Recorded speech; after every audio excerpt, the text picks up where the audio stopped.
Hi friends, ಇವತ್ತು number system ಬಗ್ಗೆ ತಿಳ್ಕೊಳ್ಳೋಣ. ಕನ್ನಡದಲ್ಲಿ ಇದನ್ನು ಸಂಖ್ಯಾ ಪದ್ಧತಿ ಅಂತ ಕರೀತಾರೆ.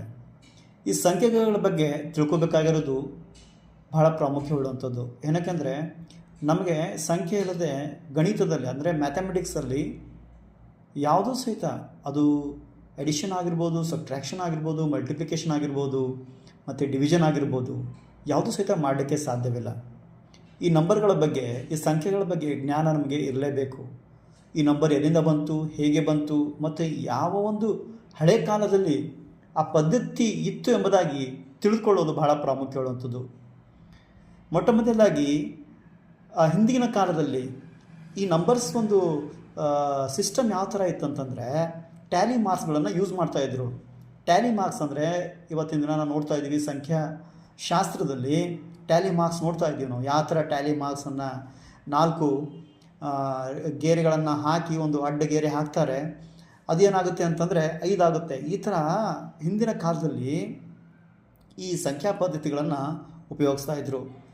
ಅದಾದಮೇಲೆ ಒಂದು ಬ್ಯಾಬಿಲೋನ್ ಸಿಸ್ಟಮಲ್ಲಿ ಯಾವ ಥರ ಒಂದು ಸಂಖ್ಯಾ ಪದ್ಧತಿ ಇತ್ತಂತಂದರೆ, ನಂಬರ್ ಸಿಸ್ಟಮ್ ಇತ್ತಂದರೆ, ಅವರು ಬೇಸ್ 60 ಸಿಸ್ಟಮನ್ನು ಯೂಸ್ ಮಾಡ್ತಾಯಿದ್ರು ಬ್ಯಾಬಿಲೋನಿಯನರು. ಇದು ಒಂದು ದೇಶ, ಆ ದೇಶದಲ್ಲಿ ಬಳಸ್ತಕ್ಕಂಥ ಇದೊಂದು ಪದ್ಧತಿ, ಸಂಖ್ಯಾ ಪದ್ಧತಿಯಾಗಿತ್ತು.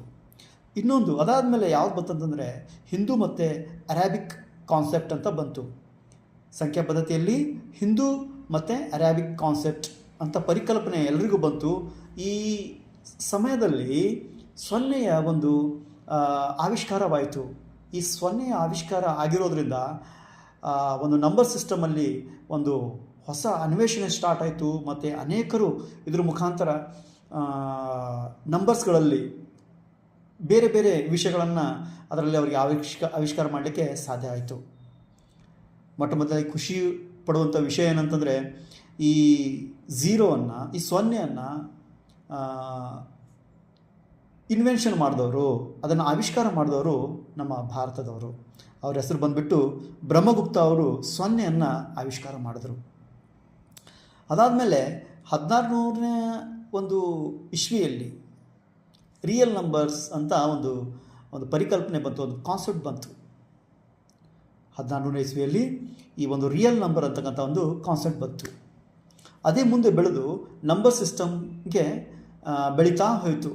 ಅದನ್ನೆಲ್ಲ ಕಲ್ತ್ಬಿಟ್ಟು ಏನು ಮಾಡಿದ್ರಪ್ಪ ಅಂತಂದರೆ, ಇವಾಗ ಸಂಖ್ಯಾ ಪದ್ಧತಿಯನ್ನು ನಾವು ಒಂದು ಸಂಖ್ಯೆ ಅಂತಂದು ಸ್ವಾಭಾವಿಕ ಸಂಖ್ಯೆ ಬರುತ್ತದೆ, ಮತ್ತು ಒಂದು ಪೂರ್ಣ ಸಂಖ್ಯೆ ಬರುತ್ತದೆ, ಇಂಟೀಜರ್ಸ್ ಅಂತ ಬರ್ತದೆ, ರ್ಯಾಷನ್ ಮತ್ತು ಇರ್ಯಾಷನ್, ಈ ಥರ ನಂಬರ್ಸ್ಗಳೆಲ್ಲ ಬರ್ತವೆ.